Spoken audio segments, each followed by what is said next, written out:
Why are Canadian schools so popular? Every year a lot of students go to study there. You know, there are two languages. People speak French and English.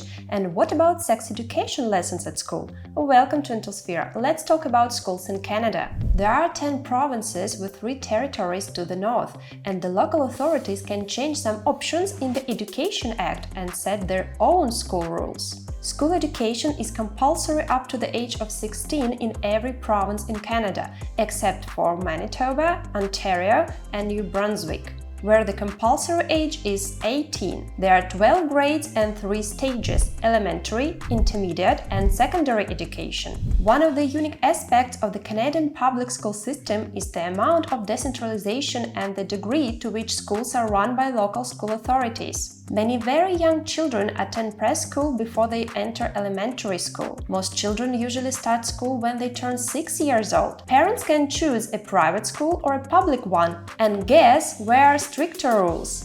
Right, at private schools. Their student must wear school uniform, should do all homework, behave well and study hard. If you plan to send your child to a public school, you should make inquiries about the quality of local schools before deciding where to live. Often the more expensive property is in the neighborhood, the better the local public schools. The quality of public schools varies considerably from province to province and community to community, and although some are poor, most are excellent. Parents also have the right to teach their children at home. This is called homeschooling. Most schools have parents' advisory councils that mainly concern themselves with raising money to buy equipment such as computers, video surveillance, emergency lighting, playground equipment and school buses for children with special needs. English and French are spoken in communities all across the country. Parents have the right to have their children educated in either English or French. French or English language options may differ, depending on the community where you choose to live. A bit of research will indicate which language is most widely spoken there and what schooling options are available. The exact schedule may vary depending on the school. Students go to school from Monday to Friday. The school year typically begins in late August or early September and ends in June with breaks during the year. Usually students have one teacher for all major subjects during their first 6 years of schooling and a different teacher for each subject during the last 6 grades in secondary schools. When a student enrolls in a public school, a record file is opened for him which follows him throughout his school years, and there is a continuous evaluation system throughout all grades. Students are marked on each essay, exam and course taken in each subject studied throughout their 12 years of education. Promotion from one grade to the next is based on testing, and a child whose performance is poor may be required to repeat a year, while a gifted child may be allowed to skip a year. All grades are internal and are in relation to the general standard achieved at a particular school, which usually makes it difficult to compare standards in different schools and provinces. Marks depend on a range of criteria.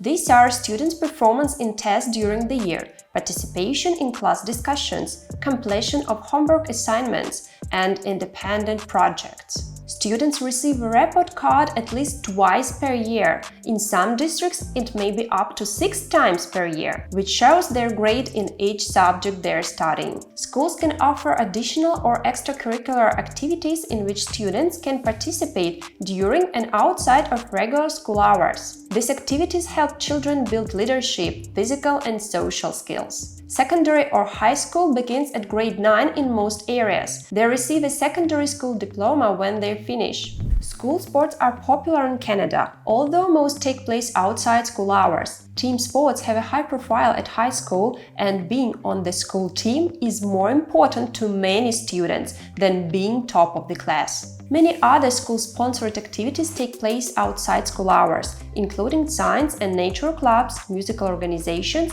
art and drama groups, and language clubs. Most high schools have a student-run newspaper and a photographic darkroom. Colleges and universities place considerable weight on the achievements of students in high school extracurricular activities, as do Canadian employers. The sexual education curriculum is an important part of school education and includes details of when and what students will be taught. It varies from province to province. Aims of sex education are to equip children and young people with knowledge, skills, attitudes, and values that will empower them to realize their health, well-being, and dignity, and develop respectful social and sexual relationships. And also, this is the way how teachers help students to consider how their choices affect their own well-being and that of others, and understand and ensure the protection of their rights throughout their lives. Thanks for watching, thumb up if you like it, and subscribe to our channel. See you soon!